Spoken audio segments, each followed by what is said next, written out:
Hello, you guys. I have another What's for Dinner. Today I did lazy lasagna.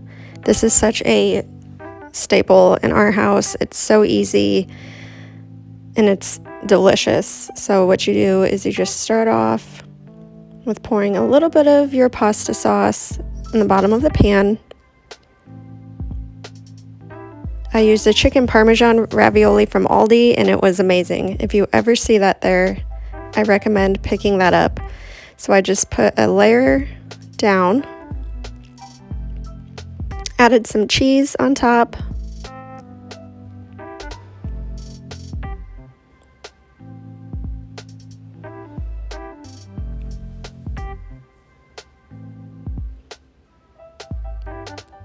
and then top that off with some more sauce and spread that around.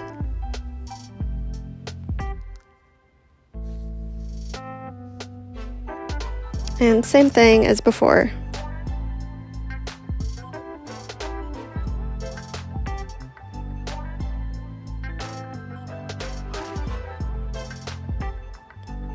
I had to find the perfect place for these last four. And then top it with a little more sauce.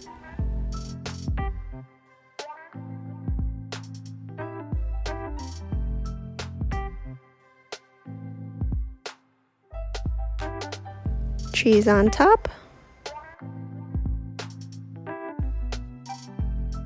Then you'll bake that at 350 for 30 to 40 minutes. I also made some cheesy broccoli. I'm so sorry I did not get any footage of everything being done. Okay, so the next night I made crispy chicken tenders. For one of the sides, I wanted to do some crispy potatoes, so I just emptied and drained 2 cans of my whole new potatoes, dried them off really good, and cut them in half.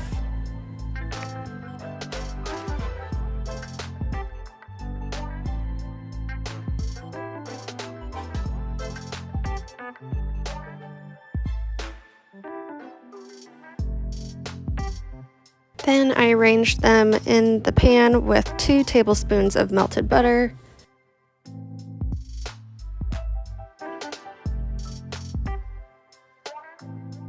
And I added a tablespoon of paprika.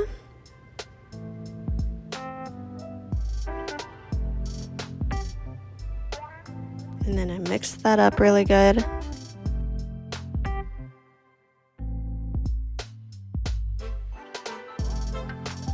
I detendoned my chicken tenders, if that's how you say it.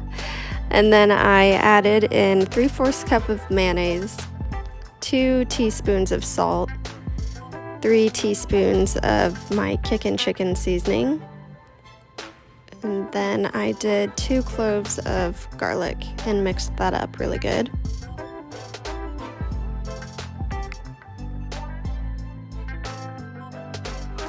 Then I bread them.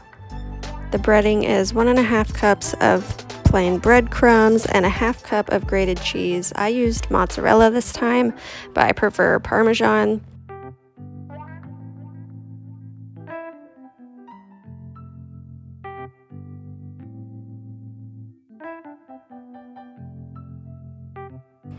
Then I sprayed both sides with my avocado oil spray to help them get crispy, and then 20 minutes in a 400-degree oven. Then I made some cheesy corn.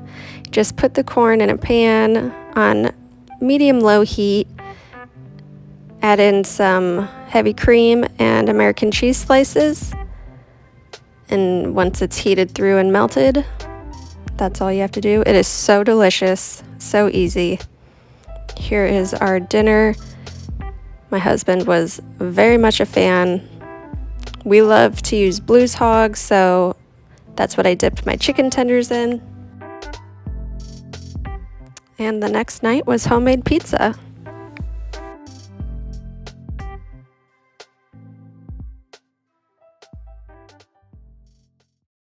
Okay, so stretch dough by hand. That's what I did. Thought I recorded it. it. I was very impressed with my technique for a first timer. Wasn't recording. Anyways, spread sauce, cheese, and any other desired toppings evenly over the dough. Now, here's the thing. I don't have mozzarella. This is a use it up kind of night. And I don't have mozzarella, but you know what I do have? I have some non-smoked provolone deli sliced cheese that needs used up. And I have some Gouda sticks. Will it be good? I hope so. Will it taste like trash? I hope not. Okay, so I started off with grating my interesting cheese choices, but hey, this is just what I had. I also sprinkled on some garlic salt onto the crust to give it some extra flavor.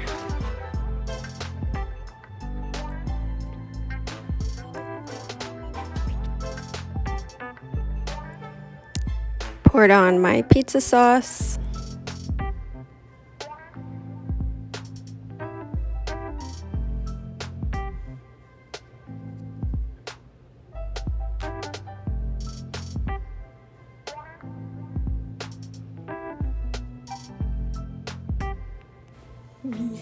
Boy. Okay, then I put on my interesting cheese mixture. And then I decided just to go ahead and throw on the whole slices. I added some of the provolone cheese, pepperoni, and I also had a couple pieces of pineapple on there. And it actually turned out really good. I was shocked at how good it actually was. The next night I did a whole roasted chicken in my crock pot.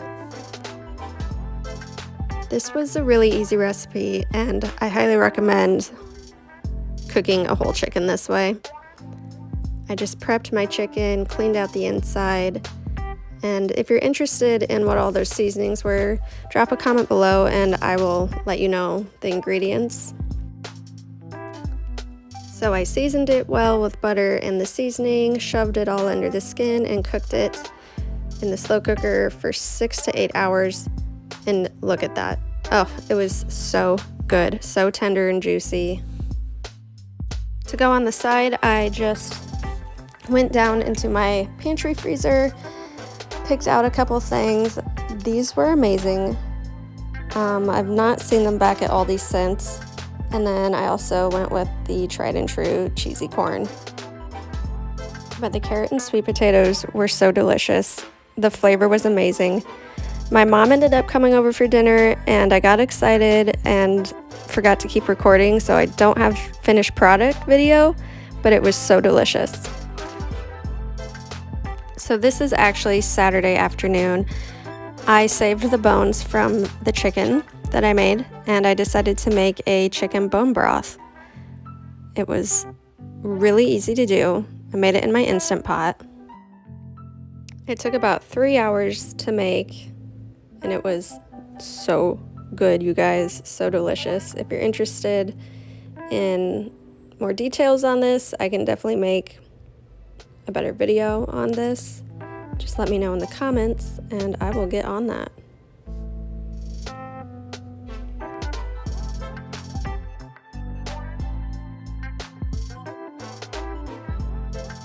And the final dinner is chicken and dumplings. I used the rest of the chicken from my roasted chicken.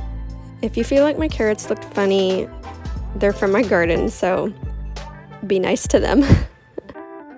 First thing I did was saute 1 cup of carrot, onion, and celery in 6 tablespoons of butter.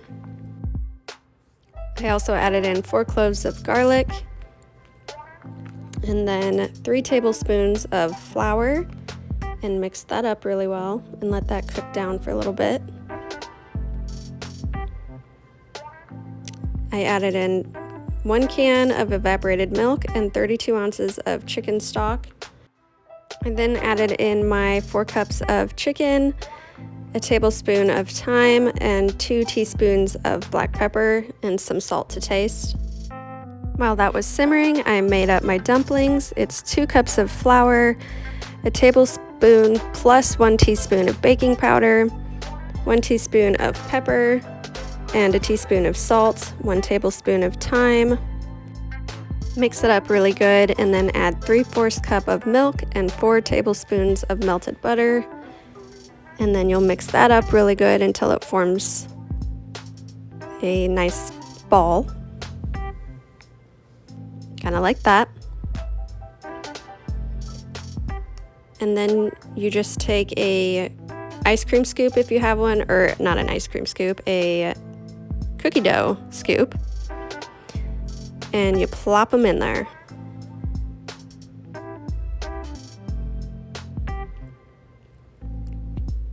Once you get them all in there, you will just press them down with the spoon to get some of that soup mixture over the top of them, and you'll cover and simmer that for 15 minutes, just until the dumplings are cooked through.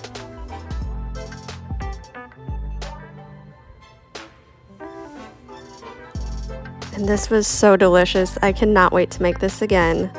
Ooh, it was so good. I'm getting hungry just looking at this. All right, guys, that is it. I will see you in the next video.